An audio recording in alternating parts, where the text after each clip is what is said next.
자, 프린트 총 6페이지 이렇게 있는데 3장짜리 프린트입니다. 이 3장짜리 프린트를 아마 우리가 전부 다 하진 않을 거고 아마 이 부분 내용 중에 선생님이 요거는 안 할게 그냥 X 해라 이렇게 말하는 부분들이 있을 것 같아. 아마 온라인 기간이랑까지 해서 이 부분을 다 하면 아마 시험 범위가 끝나지 않을까 싶습니다. 쌤이 지난 시간에 고전 문학을 한번 읽어보고 오라고 했는데 읽어보고 왔어? 여기 열심히 고겠거든. 읽어보고 왔지? 그랬을 거라 생각합니다. 자, 오늘부터 공부할 게 많습니다. 자, 오늘 선생님 첫 페이지 우리가 같이 갈 게 훈민정음 제자원리인데 훈민정음 제자원리 중에 오늘 자음자와 모음자의 제자원리에 대해서 우리가 공부를 한번 해볼 예정입니다. 자, 그리고 얘들아 우리 3반의 경우 수행평가 언제 있지? 기자스 그래 보는 거 목요일이야? 금요일이야? 목요일이요. 네. 내일 온라인상에서 수행평가를 할 거거든? 기자 스크랩 수행평가 할 거거든? 자, 하는 방법은 그 반에 있는 패들렛 있죠? 패들렛에 들어가서 기자 스크랩 그 파일을 다운받아가지고 1시간 동안 기사 찾고 내용 정리하고 그리고 그 수행평가 파일 내용을 워드로 작성을 해서 패들렛에 올리면 됩니다. 자, 올릴 때는 본인이 그 기사 이 NIE 사이트에서 찾으면 PDF로 저장이 되잖아, 그지? 그 찾은 캡처한 기사도 같이 올리고 본인이 작성한 스크랩 내용도 같이 올리면 됩니다. 짝 코멘트는 안 하겠습니다. 자, 그거 1시간 동안 하면 되는데 일단 다 접속을 해야 되니까 시간에 맞춰서 다 접속을 하시고 쌤이 한 번 더 안내를 할 겁니다. 여튼 스크랩이 진행이 되니까 그거 알고 오면 됩니다. 그 선생님이 그 시간 안에 패들렛에 올린 거 가지고 수행평가 채점 바로 할 테니까 알겠죠? 네. 자, 그러면 훈민정음 제자 원리 중에 자음자와 모음자를 볼 건데 이게 영어 같은 경우에는 영어 알파벳의 제자 원리 이런 거 배워본 적 없죠? 기록으로 안 나와 있거든. 이 한글 어떤 글자의 제자 원리가 남아 있는 건 한글이 유일합니다. 다 세종대왕이 이렇게 다 썼어. 실제로 뭐 세종이 쓰고 이런 건 아닌데 세종이 TF팀 같은 거를 막 꾸리거든. 그러니까 이 한글을 창제할 TF팀 거기 수장이 세종이죠. 세종이 꽤 많이 리드를 해서 만들어냈고 마지막에는 어떻게 해서 내가 이런 글자를 만들게 됐는지 다 설명을 해놔. 그게 제자 원리입니다. 초성 글자를 만들 때는 총 4가지 원리가 적용이 됩니다. 자, 첫 번째가 상형자 원리입니다. 상형자. 다음부터 설명해. 원래 크게는 2가지인데.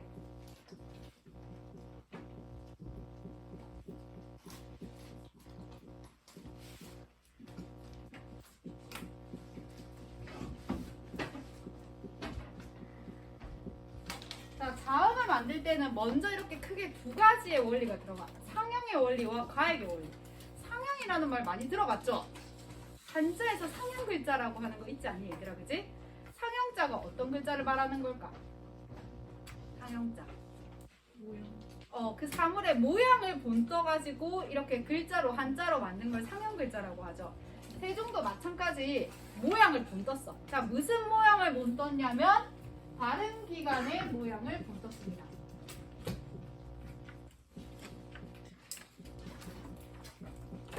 자, 발음 기관의 모양을 본떠서 무슨 글자를 만들었냐면 기본자를 만들었어요. 기본자. 요 기본자에서 자음이 시작을 해요. 자, 이렇게 얘들아, 요거 한번 발음해 볼래? 읽어보는 거야. 발음. 이거 어떻게 소리가 나지? 기억은 있는 거고.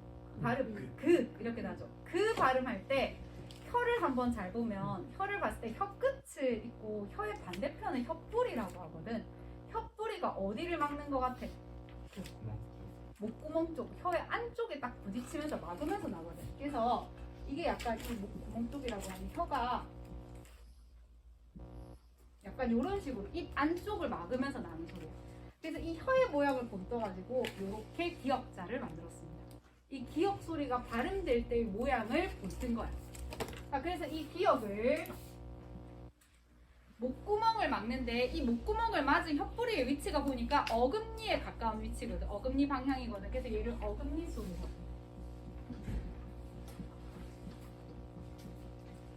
한자로는 얘를 가음이라고 합니다. 자, 이렇게 해서 기역 글자를 만들었어. 기역은 이렇게 해서 만들어져. 다음에 얘를 한번 발음해볼까? 얘 어떻게 발음하죠?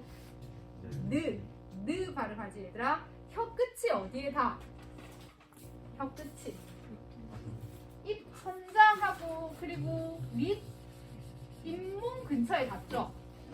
여기쯤엔 니은이 닿거든? 그래서 혀가 요렇게 돼. 혀 모양이 마치 어떤 모양이야? 니은 글자 모양이죠. 요렇게 붕떠서 니은 글자를 만듭니다. 그래서 니은을 혀소리라고 이야기해요.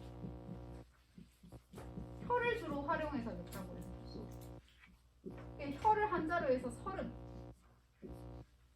근데 요거는 얘들아 꼭 안 외워도 돼. 근데 요거는 좀 알아야 돼. 어금니 소리, 혀소리. 요거는 알아야 돼. 서른. 자, 그 다음으로 만든 글자가 뭐냐면 이 글자입니다. 이 글자. 미음. 자, 미음 어떻게 발음할까? 무 이렇게 발음하거든. 자, 미음을 발음할 때는 입 안이 관계하기보다는 어디가 훨씬 더 강조돼? 입술이 훨씬 더 강조되죠. 그래서 이렇게 입술 모양을 본다. 입술 모양을 이렇게 본답니다. 이렇게 해서 미음 글자를 만들었어. 입술 소리죠.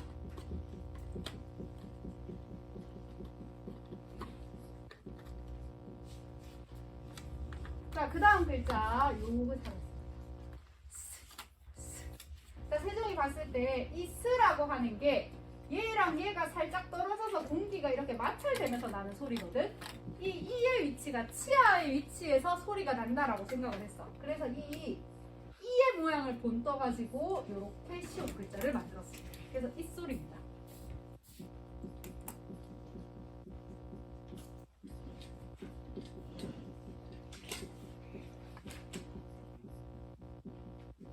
자, 마지막 글자 으죠. 자, 으는 혀가 어떻게 관여하는 게 아니고 어디서 나냐면 요 목구멍에서 나. 그래서 목구멍의 모양을 그냥 동그랗게 이렇게 상형으로 표현을 한 거야. 자, 그래서 목구멍 소리.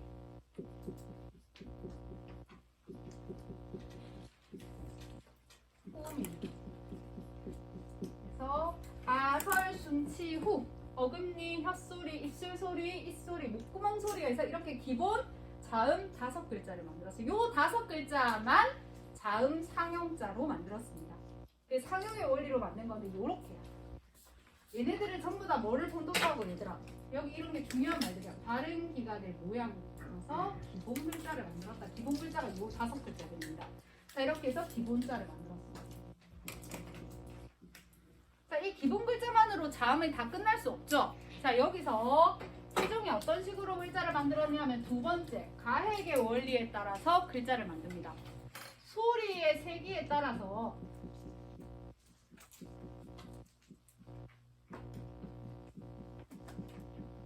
획을 더했어.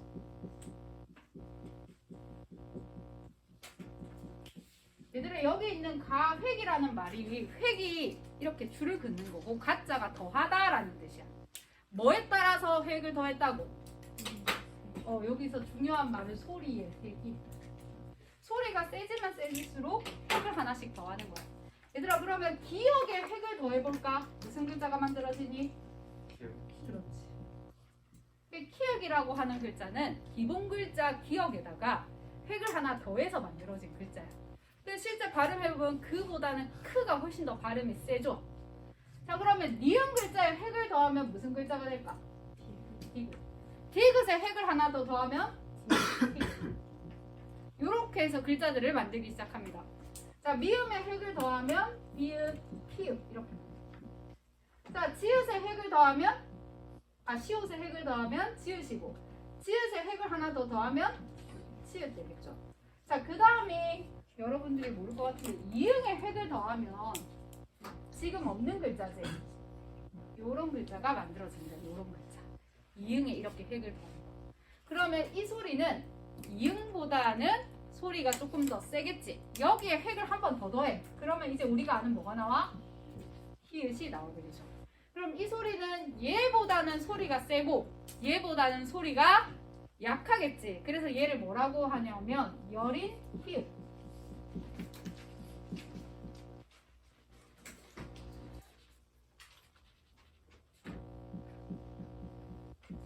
히읗보다는 소리가 약하다고 해서 여린 히읗 이렇게 이야기를 합니다. 자, 이렇게 해서 만들어진 글자가 가획자입니다. 이렇게 해서 글자를 만들었어요. 자, 여기까지 얘들아 따라오겠지? 자, 이렇게 기본자 발음 기관의 모양을 그대로 본떠서 5 자음자 기본자를 만들고 이후에 소리의 세기에 따라 획을 더해서 이렇게 가획자를 만들었습니다. 자, 그런데 이 중에 우리가 알고 있는 오늘날의 자음자 중에 여기에 없는 자음자 있어 하나. 아니. 그렇지. 우리가 쓰고 있는 자음자인데 여기 세종이 만든 기본자랑 가획자의 원리에는 없는 글자 리을이 있죠. 리을이 여기 없어. 자, 그리고 세종이 어떤 글자도 더 추가적으로 자음자에서 만들었냐면 얘도 만들었고요. 얘도 만들었습니다. 주의해야 되는 거는 얘랑 달라 얘들아. 얘는 그냥 이응이고 얘는 뭐라고 하냐면 옛 이응이라고. 그리고 얘를 반치음이라고 합니다.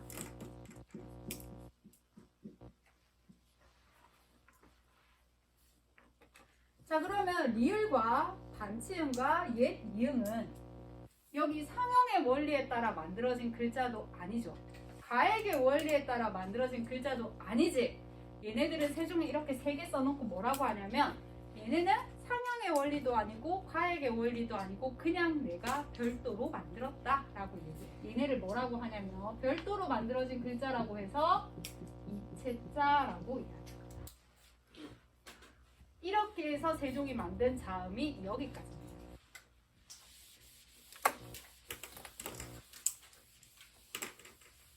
자, 그러면 우리가 자음에 대해서 공부할 때는 당연히 제자 원리 알아야 되겠죠. 상형에 어떻게 만들어서 글자가 만들어졌는지, 가액은 어떤 원리에 따라 만들어졌는지. 자, 그리고 음운 파트에서 우리가 알아야 되는 게 그 다음 시간에 배우겠지만 오늘날에는 없는 자음들이 있어. 뭐뭐 있습니까? 여린 이음, 또 반치음, 예이음. 얘네 글자가 어떻게 됐는지도 알아야 되겠죠. 요거는 다음 시간에 또 설명을 하겠습니다. 자, 이렇게 해서 세종이 자음 글자를 다 만들었어. 그런데 우리가 알고 있는 자음 글자 중에 뭐가 안 보여? 된소리 안 보이죠? 쌍비읍, 쌍디귿. 세종이 따로 쌍비읍, 쌍디귿을 만들진 않았어. 그 다음에 이렇게 기본자를 만들고 나서 글자 운용법이라고 해서 이렇게 자음을 쓸 수 있다 라고 만든 게 3번째와 4번째 자음 원리입니다. 자, 3번째가 병서의 원리야.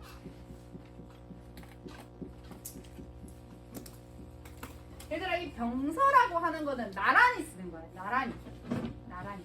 같은 글자를 나란히 쓸 수 있겠죠. 같은 자음자를 나란히 쓰는 거. 예를 들면 기역을 나란히 쓰면 이렇게 되는 겁니다. 디귿을 나란히 쓰면 이렇게 되겠죠. 비읍을 나란히 쓰면 이렇게 돼요. 이렇게 쓰는 게 병서자야. 나란히 쓴다라는 거야. 근데 중세 때는 같은 글자를 나란히 쓰기도 했는데 이렇게도 썼어. 다른 글자를 나란히도 썼어. 병신이라 읽으면 안 돼. 브스야, 브스. 발음 각각 다 발음이 되는 거야. 이런 것도 있었어, 얘들아. 이런 것들도 있었어. 이렇게 서로 다른 글자를 나란히 쓰기도 했거든. 그래서 각각 이름이 달랐어. 같은 글자를 나란히 쓰면 뭐라고 했냐면 각자 병서. 근데 다른 글자를 나란히 썼다. 하병병서.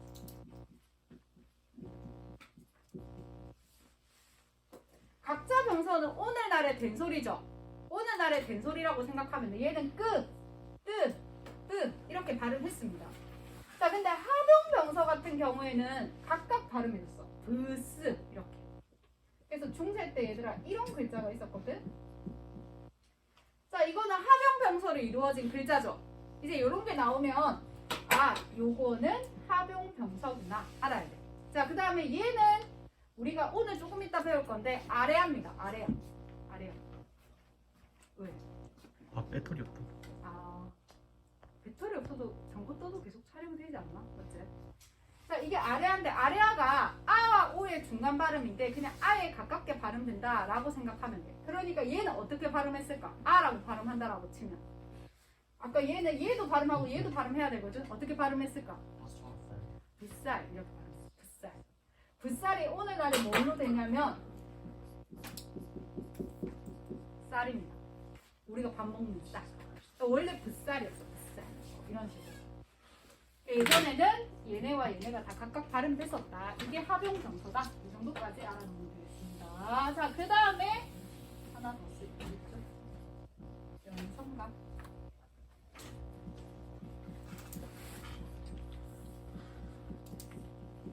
자, 연서의 원리는 이어 쓰는 건데 특히 입술 발음들 얘네들.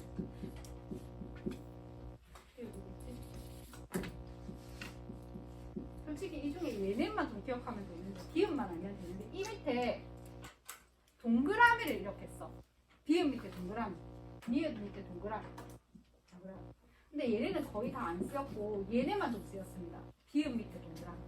이거는 어떤 소리냐면 비읍을 조금 더 가볍게 발음하는 거야. 너희 그렇게 발음할 수 있어? 발음할 수 없지. 근데 보통 사람들은 요 발음과 요 발음을 구분을 잘 못해. 그래서 처음에 세종이 이런 글자들도 다 만들기는 했거든. 근데 세종은 진짜 약간 좀 그런데 천재적인 사람이어서 음성학적으로 뛰어난 사람. 다 구분하는 거야, 이 사람은. 그런 미세한 소리들까지 다 구분하는데 일반 우리 백성들 같은 경우는 그런 소리까지 구분을 잘 못해. 그러니까 이런 글자들을 만들어 놓기는 했지만 잠깐 쓰였다가 다 없어지게 돼.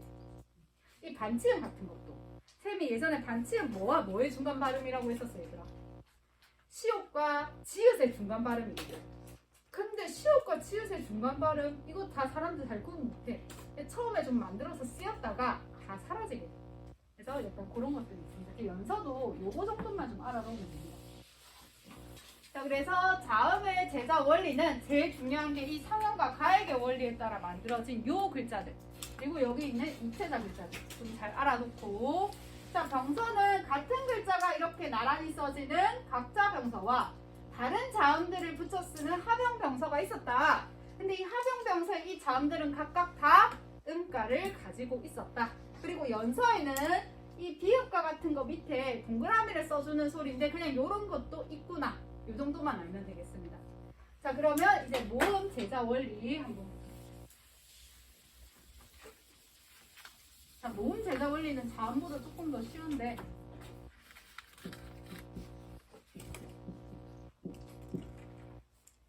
모음도 첫 번째 상형의 원리에 따라 글자가 만들어져요.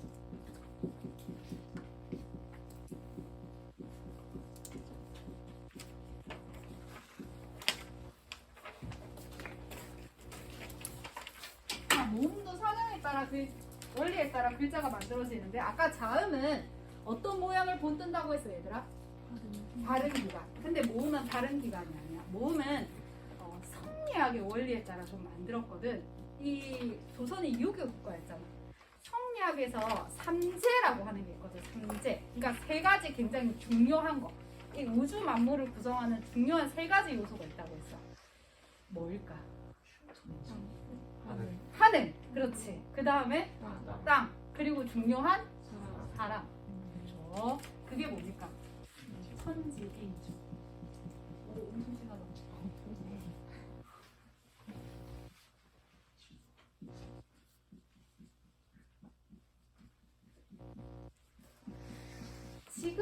지금도 삼성 키패드가 좀 그런가?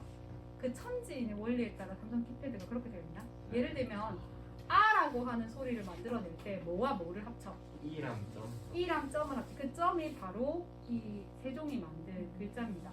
그래서 맨 처음에 삼성 핸드폰이 만들었을 때 그 천지인 자판이라고 이야기했거든. 삼성이 모음을 이 천지인 세 글자만 가지고 모든 모음을 만들 수 있게 만들어놨거든. 근데 그건 삼성이 한 게 아니고 세종이 그렇게 해서 모음 글자를 다 만들었습니다. 세종 좀 천재죠, 진짜. 근데 지금 한자 같은 경우에 중국 사람들 같은 경우에는 한자 같은 거 이렇게 할 때 한자에 음을 쓰고 거기서 입력을 누르면 계속 유사한 한자들이 뜬대. 제일 많이 쓰는. 그렇게 해서 변환시켜서 입력해서 보내지. 근데 일본어도 좀 그렇게 가깝거든, 보낼 때. 근데 우리나라 같은 경우에는 자 모음자를 굉장히 편하게 만들 수 있죠. 그래서 과학적이다는 얘기를 많이 해요. 자, 세종이 모음을 만들 때는 이 성리학의 원리를 딱 반영을 해서 천지인 삼재를 가지고 와서 이 모습을 보였어. 일단 하늘 있잖아. 그치? 하늘이 동그랗다고 생각을 했거든. 그래서 이 하늘의 모습을, 동그란 하늘의 모습을 이렇게 점으로 표현했습니다. 얘를 아레아라고 해요. 자, 이 아레아가 아와 오의 중간 발음입니다. 근데 그냥 좀 아에 가깝게 발음하면 그냥 돼. 자, 그 다음에 땅. 땅은 평평하죠. 평평해서 그 모습을 그대로 이렇게 이렇게 떴어. 자, 그리고 그 위에 사람이 서 있잖아, 그지? 사람의 모습이 어떻게 됐다? 뭉떠서 이가 됩니다. 이렇게 세 글자를 상형의 원리에 따라 만들었습니다. 천지인 이렇게 되는 거죠. 자, 그 다음에 두 번째 합성의 원리가 등장합니다. 얘들아, 합성의 원리 뭐겠니? 합쳐지는 거야. 글자들이 합쳐지는 거야. 자, 뭐를 기준으로 하냐면 아레아를 기준으로 이제 합쳐진다라고 생각하면 됩니다. 자, 아레아 기준으로 해서 으가 합쳐진다. 자, 아레아가 위에 붙을 수도 있고 아레아가 밑에 붙을 수도 있겠죠. 얘들아, 아레아가 위에 붙으면 무슨 글자가 만들어질까? 오. 밑에 붙으면 오. 이렇게 해서 만들어집니다. 자, 그 다음에 아레아가 이와 합쳐집니다. 무슨 글자가 만들어진다? 잠깐만. 아레아가 오른쪽에 붙게 되면 아고, 왼쪽에 붙게 되면 이렇게 해서 만들어지겠죠. 그러면 지금 으와 이에 아레아가 몇 번씩 붙었어? 한 번 붙었죠. 이렇게 한 번 붙어서 만들어진 글자를 초출자라고 해요. 처음 나온 글자, 초출자 이야기입니다. 자, 그리고 여기에 아레아가 두 번 결합해서 만들어진 글자들이 등장하기 시작해. 기본 여기 초출자들 있죠? 여기 있는 여기에 아레아가 한 번 더 붙는 거야. 그리고 아레아가 한 번 더 붙는 거죠. 자, 그러면 각각 야, 여 이렇게 만들어지는 거지. 자, 그리고 만들어진 오에 아레아가 한 번 더 붙는 겁니다. 유. 오에도 아레아가 한 번 더 붙는 거죠. 유. 자, 그러면 이 기본 으와 이에 아레아가 두 번 붙어서 만들어진 글자들이거든. 얘네를 뭐라고 하냐? 제출자라고 합니다.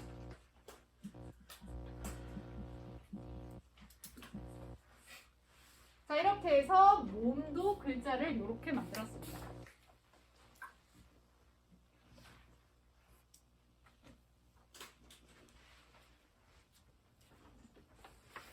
자, 근데 이 모음 이렇게만 만들면 모음 글자수 너무 작지 않나?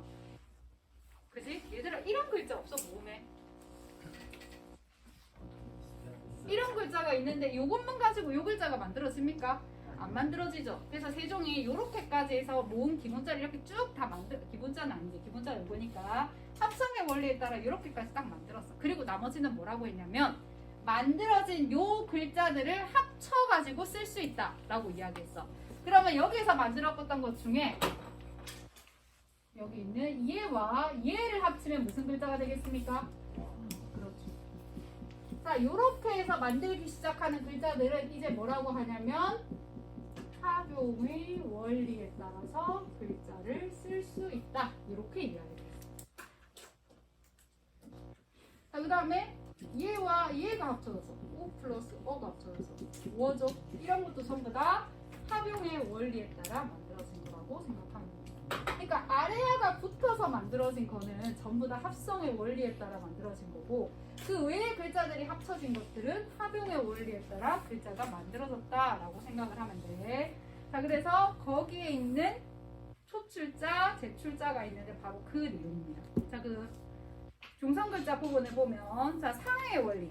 하늘의 둥근 모양, 땅의 평평한 모양, 사람이 서 있는 모양 이렇게 해서 기본 글자를 만들고 그 이후에 어떻게 합성으로 글자들을 만든 거죠. 자, 합성했는데 얘들아 초출자 부분에는 으와 이에 아레아가 한 번만 결합이 되지. 아레아가 한 번만 결합이 된 게 초출자입니다. 자, 그리고 초출자에 아레아를 한 번 더 결합시키죠. 이 말은 으의 아레아를 몇 번 결합시킨다는 거야? 두 번 결합시키는 거야. 자, 그리고 이의 아레아를 두 번 결합시켜서 만들어진 글자들이 다 뭐가 된다? 제출자가 되는 겁니다. 이렇게 해서 만든 게 합성의 원리야. 자, 그러면 그 이후에 나머지 조합들은 전부 다 무슨 원리에 따라 만드는 거다? 합용의 원리에 따라서 만들어진 거라고 생각하면 됩니다. 선생님, 그럼 여기 으와 이를 합치는 것도 합용의 원리인가요? 요거 외에는 다 그냥 합용의 원리에 따라 만들어졌다고 생각합니다. 그러니까 합성의 원리는 아래아를 결합시켜서 만든 거야. 합성의 원리 자체가. 자, 그렇고 그 밑에 종성 글자의 제자 원리라고 되어 있는데 얘들아, 종성이 제일 받침 소리를 이야기하는 거지. 받침 소리 우리 따로 없죠? 받침 소리는 뭐라고 하냐면 세종이 거기 보면 종성부용 초성이라는 말이 있는데 그 말이 뭐냐면 종성은 초성에 만들어진 요 글자를 다시 쓴다. 그러니까 종성 글자 따로 안 만들고 초성 글자를 다시 쓴다. 요렇게 규정해 놓은 거야. 그래서 세종이 첫 소리, 가운데 소리, 끝 소리의 제자 원리를 다 요렇게 만들어 놨습니다. 굉장히 똑똑한 사람이죠. 진짜 똑똑한 사람이죠. 하면 할수록 깜짝 놀라. 아, 세종이 어느 날에도 한번 더 왔었어야 되는데. 자, 그 뒤에 보면 뭐 훈민정음의 과학성이 있는데 얘들아, 요거는 그냥 다 지금 다 빼버릴게. 훈민정음의 과학성 바로 4부분은 그냥 다 제끼고 있습니다. 다 제끼고 그 밑에 방점 부분까지만 오늘 좀 볼게요. 방점 부분.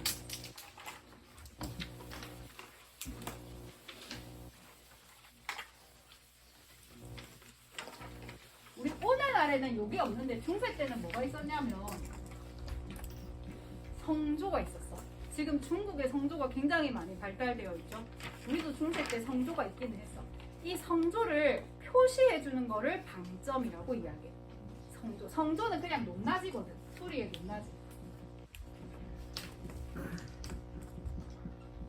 이 소리의 높낮이를 표기해 주는 것이 방점이야. 예를 들면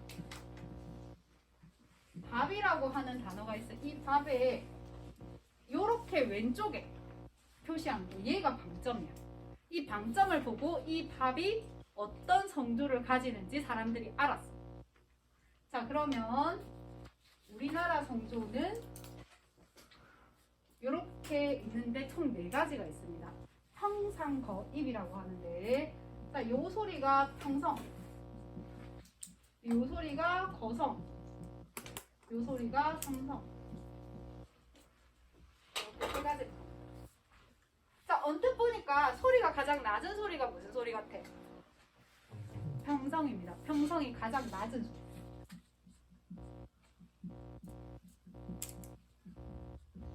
가장 낮은 소리인 평성은 성조 표시가 없습니다. 성조 표시가 안 되어 있으면 평성이구나. 제일 낮은 소리네. 이렇게 생각하면 돼요. 자, 그리고 가장 높은 소리가 뭔 것 같아, 얘들아? 거성이야. 제일 높은 소리. 자, 가장 높은 소리인 거성에는 방점 표시가 하나 붙습니다. 여기 왼쪽에 점 하나를 이렇게 찍어줘. 이게 거성 표시야. 자, 그러면 얘들아, 상성은 어떤 소리인 것 같아? 쌤이 이렇게 표시했으니까. 올라가는. 낮았다가, 처음에는 낮았다가 높아지는 소리가 상성이야.